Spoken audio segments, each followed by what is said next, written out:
Friends, this is part 2 of immunology of transplant and malignancy. In this part, we will study some aspects of immunology of malignancy, some clinical evidences, tumor antigens, immune response in malignancy, immunological surveillance, and immunotherapy of cancer.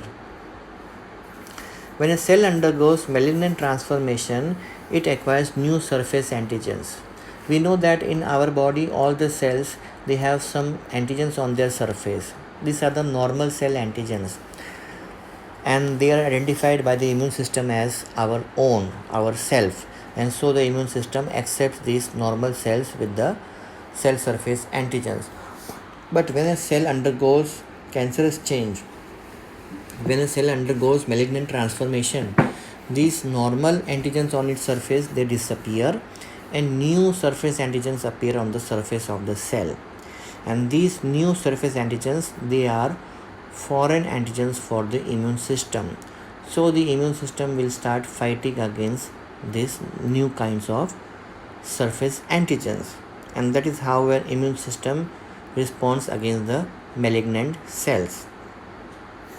So tumor antigens are different from the normal tissue antigens of the host. So you can consider tumor as an allograft.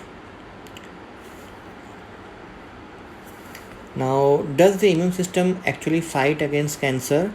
So there are several evidences in support of this fact.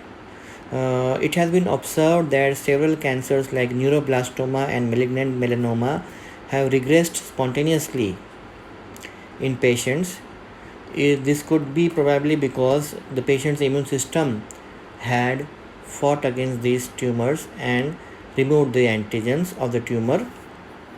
So spontaneous regression has been observed. Then dramatic cures have also been observed in some patients, that patient are requiring 5 to 6 doses of chemotherapy. In such patients, even with 1 dose of chemotherapy, the cancer disappeared. Such dramatic cures have also been observed in Burkitt's lymphoma and choriocarcinoma, which indicates that maybe the remaining work was done by the immune system of the host and only 1 dose of chemotherapy was needed. Then it has been observed that in case of metastasis, when the primary tumor is removed, then the secondaries that are developed in different parts of the body, they might disappear on their own, and such instances have also been seen in reality, and it indicates that mopping up operations by the immune system will be contributing to this point.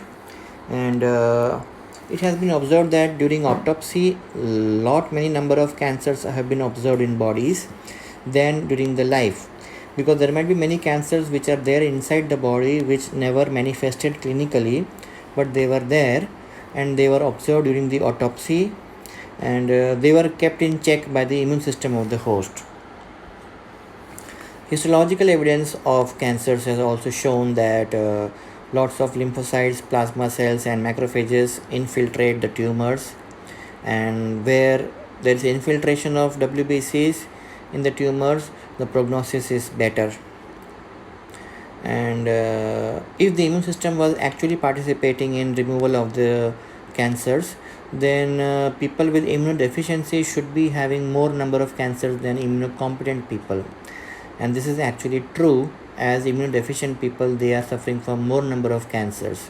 This also indicates that the immune system is actually participating in destruction of the cancer cells. Now, what are tumor antigens?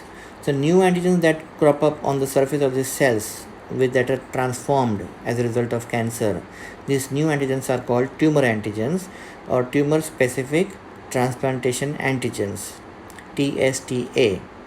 Such tumor-specific transplantation antigens, which induce rejection of tumor transplants in immunized hosts, are termed as tumor-specific transplantation antigens or tumor-associated transplantation antigens.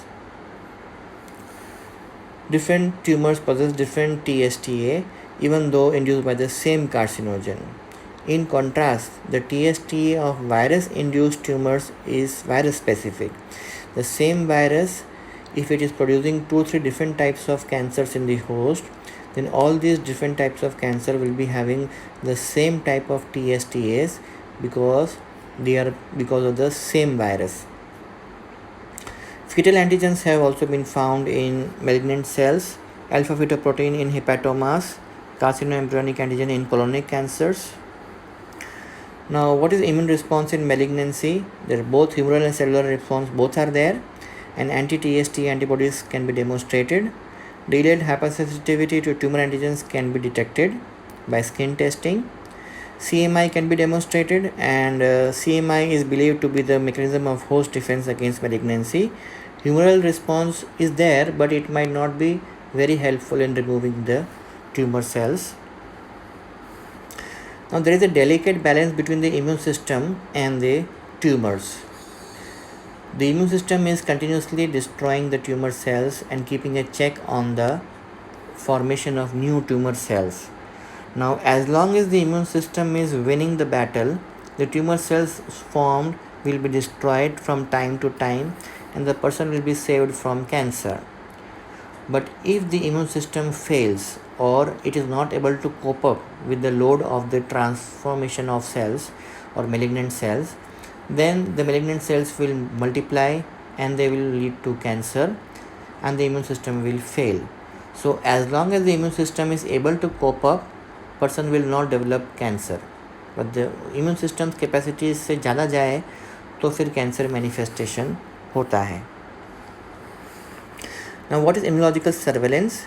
Immunological surveillance में the immune system cells, they are moving in the whole body day in and day out, and they are searching, they are looking everywhere if the cell surface antigens of the body cells are normal or not, they are self or not, and whenever they come across new antigens on the cell surfaces, they mount immune response against such cells and they try to destroy such cells.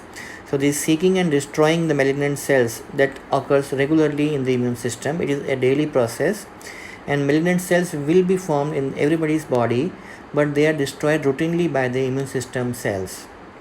Only rarely, when the immune system is not able to cope up with the load of the malignant cells, then manifestation of cancer occurs.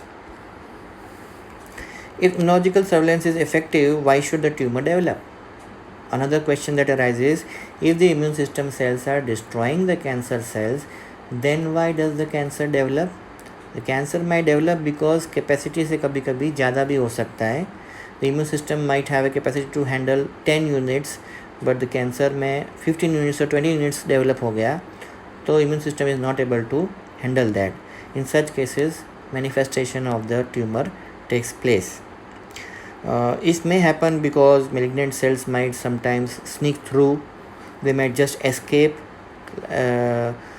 destruction by the immunity cells. Sometimes the load might be too heavy that the immune system is not able to cope up.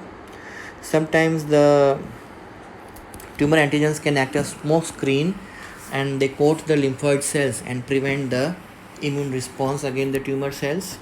Such various factors can lead to development of tumors. Immunotherapy of cancer, different approaches have been attempted in the immunotherapy of cancer: passive, active and adaptive immunotherapy, and specific and non-specific immunotherapies. For further reading, you can refer several books of microbiology, and that completes the session for today. Thank you.